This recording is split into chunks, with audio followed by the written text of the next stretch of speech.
Hey, Joel. Here we are, the Monday Movie Club, just where you love to see us. Every Monday. All right, this week, Mark picked Romancing the Stone, as you see there, from 1984, which is number 2093 on the Franken list. So in the top half. Yeah. I'm Frank Gaffney. With us, as always, Joel Fenster, who's post-COVID, maybe? Yeah, on the tail Mid. end. Mid. No, it's tail endish. Tail end. Mark Wotitzgartner has the picture up. I honestly don't know why.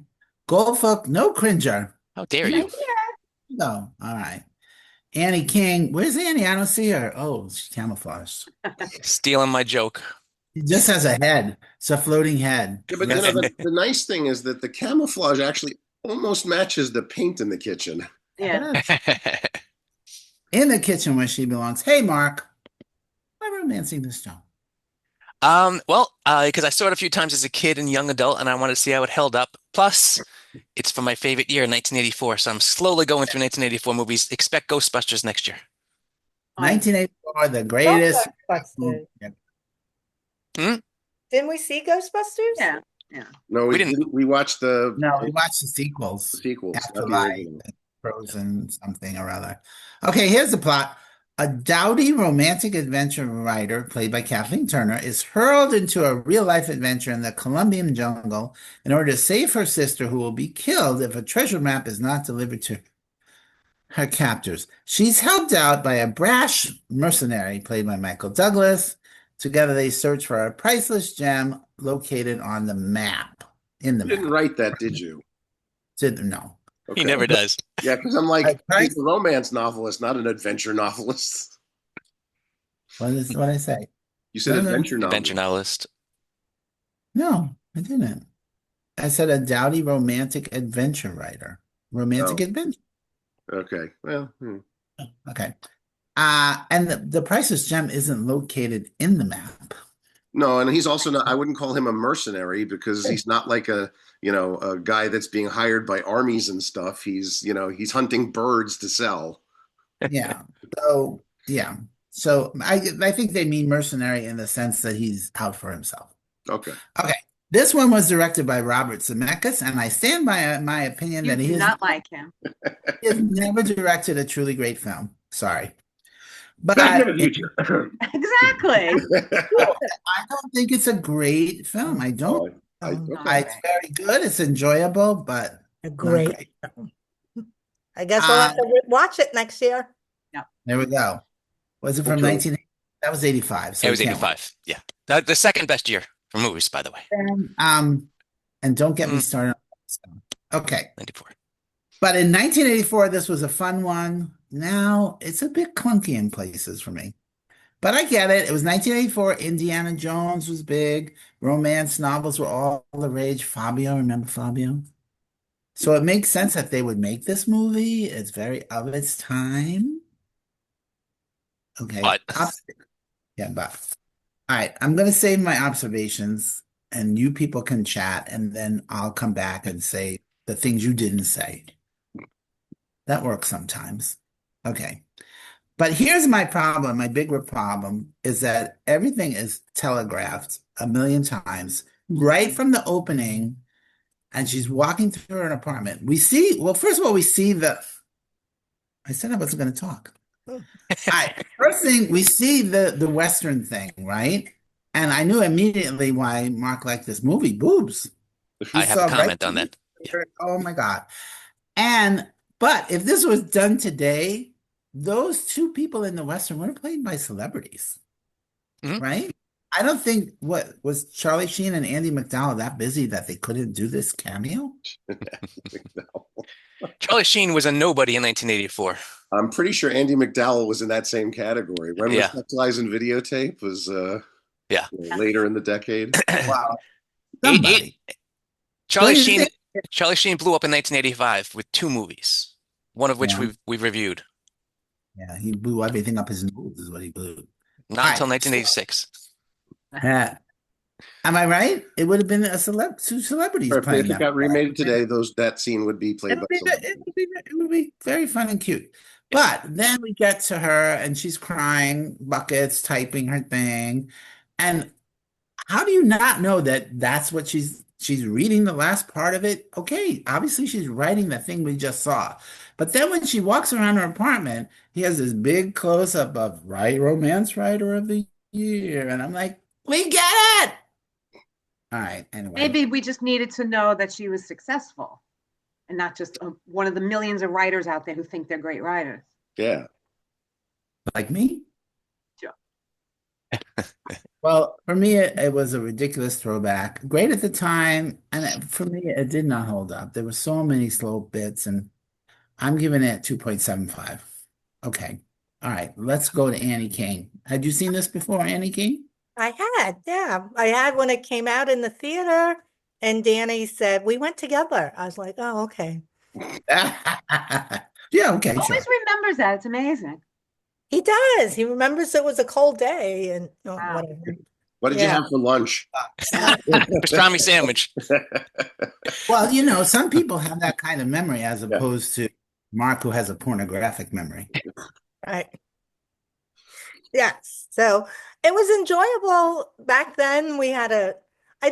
So I said before we watched it, I said, I know I've seen it. I don't remember much about it. Right. I Right. don't remember much. So it's been a long time since I've seen it. So then when I started seeing it, I was like, oh yeah, I know what's coming up and I know I mean, but there were definitely parts that were like, you knew what was going to happen. Oh my gosh, for sure. So many, she gets on the wrong bus and we were reminiscent about like, why isn't she using her handle with the wheels, like, on her luggage? Why is she like lugging it Yeah, around? yeah. Yeah. And then I love the crocodile scene. You knew that's what was going to happen. The crocodile Yeah. was going to jump up and yeah. Yeah. Um, Because it was the huge close-up of his hand for yeah, 20 right. holding it, and you're like, oh, come on. We're gonna Peter Pan this shit right now. Right, exactly. Yeah. What did I like? I like the part where she goes into the village, into Juan's house, and all of a sudden it opens up and it's like, oh my God, look at all this luxury, Yeah. That did not look like it from the outside. Did that not remind you of Doctor Who, Joe? It's much bigger. Yeah, no.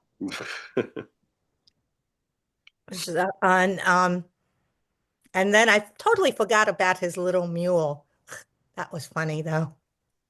But I thought it was fine. It was fine. It was a little long. There were parts where it was like, That's what she said. yes.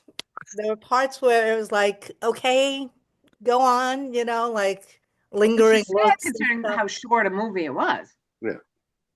Yes. Compared to the movie I saw this weekend, where there were parts I was like, okay, move it along. But I think that's like true of all movies these days, where I'm like, we can move it along a little bit, Indulgent.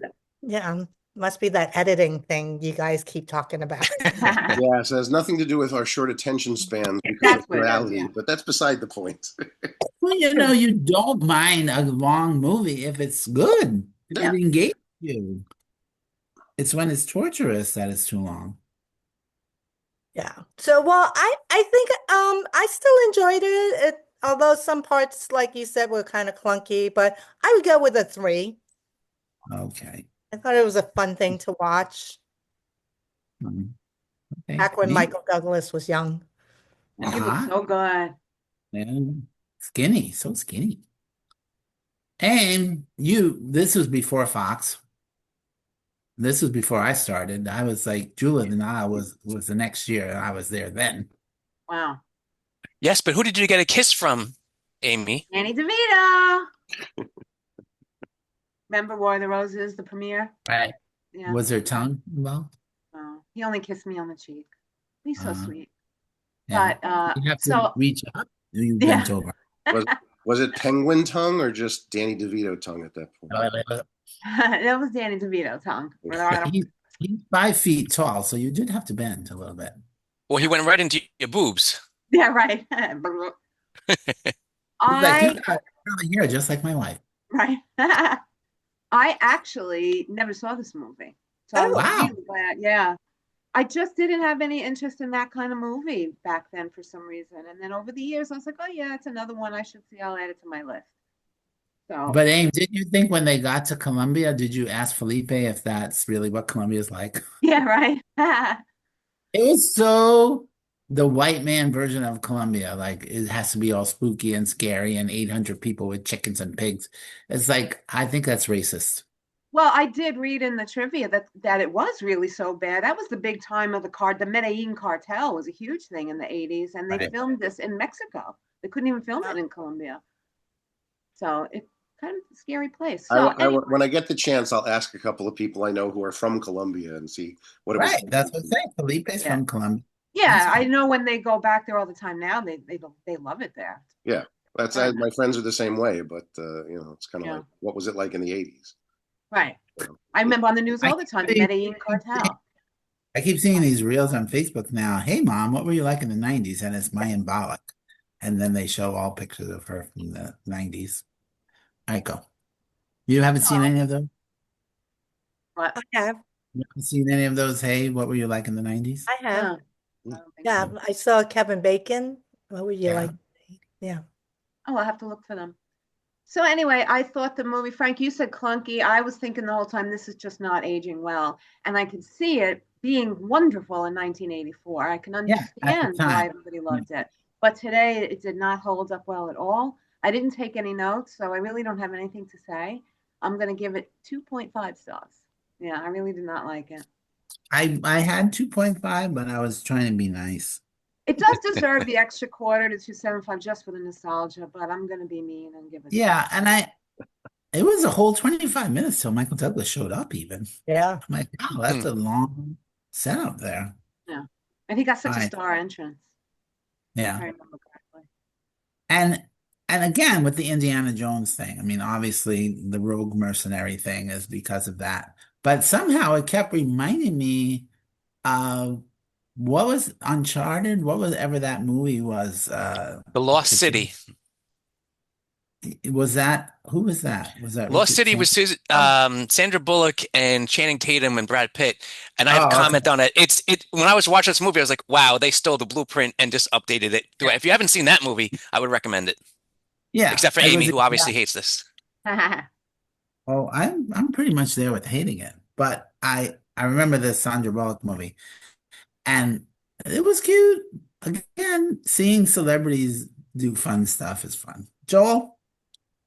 Yeah, it's been a while since I've seen the movie, but I've seen it a few times. I think one of the things that we feel is obvious, but actually wasn't, is that the whole Raiders of the Lost Ark connection. The script was written in 1979, before Raiders of the Lost Ark was barely even a gleam in Lucas and Spielberg's eyes. So, it's more along the lines of, hey, this hit big. What else do we have lying around? But obviously it got greenlit. Yeah. Yeah. And Like it. unfortunately, Yeah, got greenlit because like, oh wait, yeah. You mentioned, Michael Douglas isn't in the film for, 20 or 30 minutes. And it's kind of like, well, that's one of the reasons why a lot of A-list stars passed on the part. They looked at it and it's like, this is not my film. This is her film. And Yeah. unless you're going to rewrite it to make me the lead protagonist, I'm not going to, And do please it. note, 1984, she was the lead and she got second billing. Yeah, I of know. course. Yeah. Well, because he was also, his production company owned the script. So Yes. while they were trying to find other people, and couldn't, he eventually stepped into the role. And I could be wrong here, but I thought he actually did fight for her to have like Yeah, at least billing alongside him at the top. It was only going to be him or something. He was like, no, Yeah. it's yeah. do the right thing. He knew what the script was and handled it well. Yeah. I think I'm going to agree to an extent that it is dated and clunky in spots, but I don't think as much as I didn't find it as much. The thing that drove me insane was the very 80s, early 80s Alan Silvestri score that just felt like it was so out of place during the entire film. I'm like, did he watch Max Dugan Returns or something, and just got inspired by the score for that film and attached it to this somehow. It's just it's weird. It doesn't work to me. It doesn't work for the film, and it actually detracts from it in whenever it's playing. And the other That's thing funny because I didn't put them together as the score doesn't match what I'm watching, but I did like it. yeah, I just thought, oh, I like this music. it was good music for the time, but I don't think it does the film any justice at this point. I think to me it was very distracting, and it's the first time that Alan Silvestri is working with Robert Zemeckis, because they have a working relationship that goes through almost Yeah, I every mean, he other definitely film. did Forrest Gump. I remember Yeah, that. no, he did Back to the Future and such, and then it's a much better score, obviously, much more memorable. Musically, the thing that I always remembered was the not Eddie Money, Eddie Eddie Murphy? Grant, Eddie Eddie Grant Munster, song. No, the Eddie Grant song that went with the movie. Electric Avenue. Yeah, well, he sang Electric Avenue, but he wrote a song for the movie called Romancing the Stone. Nobody's Okay. going to remember because it's barely in the film. I was like, no, it plays over the end credits, and then you hear like, 4 notes of it when they're at Juan's house, and that's it. And Well, I'm like, they fixed it in the second movie with Billy Ocean. yes. But I'm like, wait a minute, where the hell is that song? And the end credits are rolling. I was like, well, it's got to come up at some point. And That's it comes funny. up in the sense that there's a credit for it that says, Romancing the Stone by Eddie Grant. And it's like, okay. If you look up the song on YouTube, you can find the original music video where it's like all these clips from the movie with him wandering Colombia with them. And it's kind of like, all right, that's interesting, but Okay, welcome to the Monday Movie Music Club. yes, exactly. Well, that was my biggest problem with the movie, is that the All music right. just, If is, that was your biggest problem with the movie, Joel, then you loved it. yeah. Well, I wouldn't say I loved it. It is very derivative. It is dated at points, but I think there's enough. Remember Traveler's Checks? Yeah. I said to Natasha, I said, do those still exist at this point? I doubt it. Sincerely. Actually, I looked it up. I think They did. do still exist, but Right. nobody really uses them because they're impossible to get exchanged at this point, because you have to find specific places and Right. You'd be like, do you take Traveler's Checks? No. no, why would I take? I'll take your credit card, your debit card, I can't steal the number. but there's still some fun stuff. I think the best line in the movie is probably when they're in the cave and Danny DeVito's like, let's get out of here before Batman comes home, because Yeah. 8 years later, Yeah. he's playing the Penguin, but He's foreshadowing. yeah, he's foreshadowing. I think there's some fun, definitely some fun stuff still in there. I think there's some nice chemistry between some of the characters. It was both nice and sad to see Mary Ellen Trainor again. I kind of miss her. She'll show up next year, or 1985, as Mrs. Walsh in The Goonies. Later this year. I have a Later comment on this that as year, well. yeah. Yeah. And No Holland idea. Taylor. We love Holland Taylor. Yeah, and that was like, Wait oh a my minute. It God, was so she's funny young. to me was that the Holland Taylor thing. We first see her, she's at the bar commenting on how all the men were horrible. Obviously, this is when she decided to turn lesbian. Like every man is horrible. They Not gonna be actually allowed. shot those scenes. Oh, yeah. Her publisher apparently was originally a male in the original script, as well as in the original shooting. And I don't know who played the part, but they reshot those scenes and added Holland Taylor in, which is nice for her, I guess. It's doesn't do much for the film, but at the end of the day, I'm going to give it a soft 3 at this point. There's definitely a nostalgia factor running there.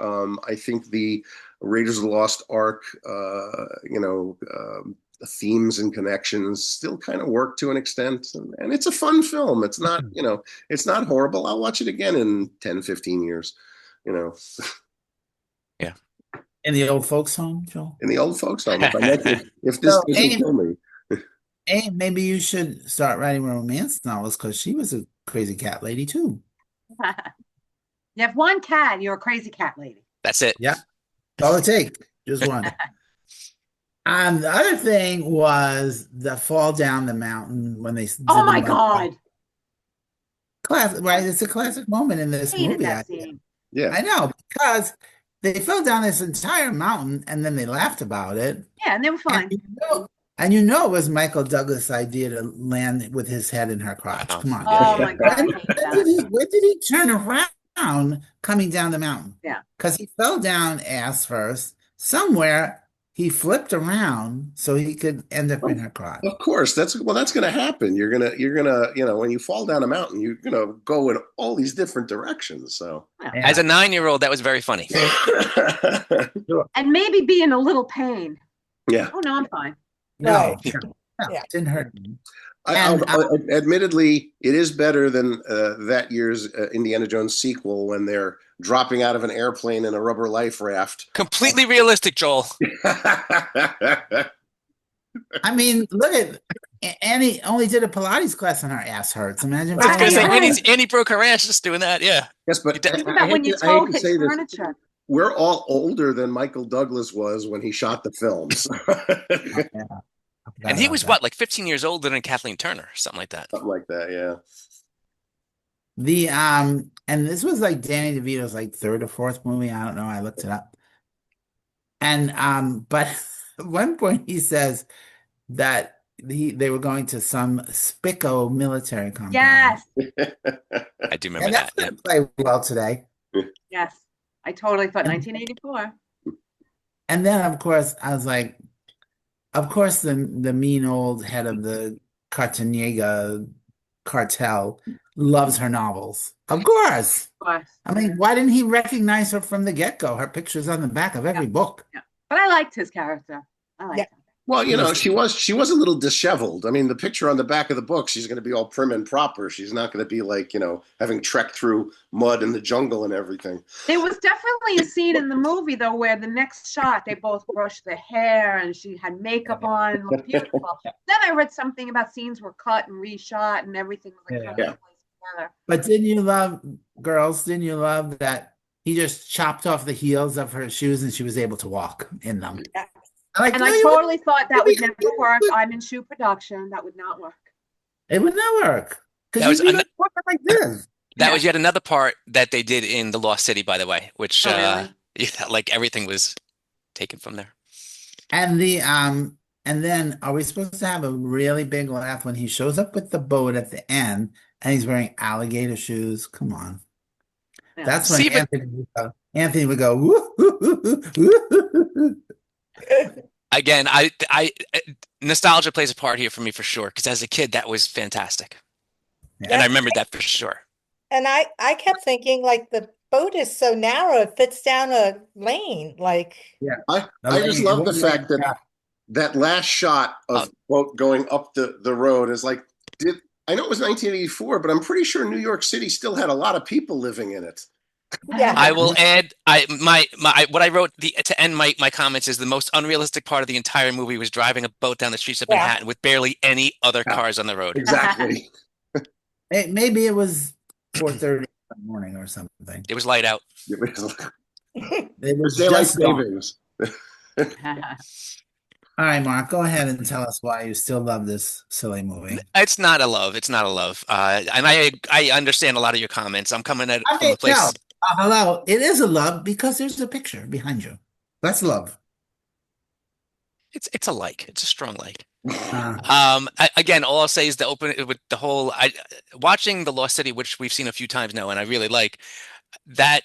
To me, does this movie better, but I could see so many things that they stole, like I mentioned before. But the entire opening part of having the romance novel being played out by actors on screen was exactly how The Lost City starts off as well. So they maybe really that's stole. why I thought. Was there celebrities playing the thing acted out in that movie? No, No. I don't think so. And yeah, I did not remember the see-through areola. So adventure and titties right away. I missed the 80s, man. And who knew we're going to see it? We already mentioned. All my comments have taken already. The mom from Goonies twice this year, thanks to me. So both of my movies had have her in it. What's her name? Mary Ellen Trainor. Yeah. So maybe I'll throw on Lethal Weapon 2 next year. Then When are we watching the Goonies? Is that like later this year?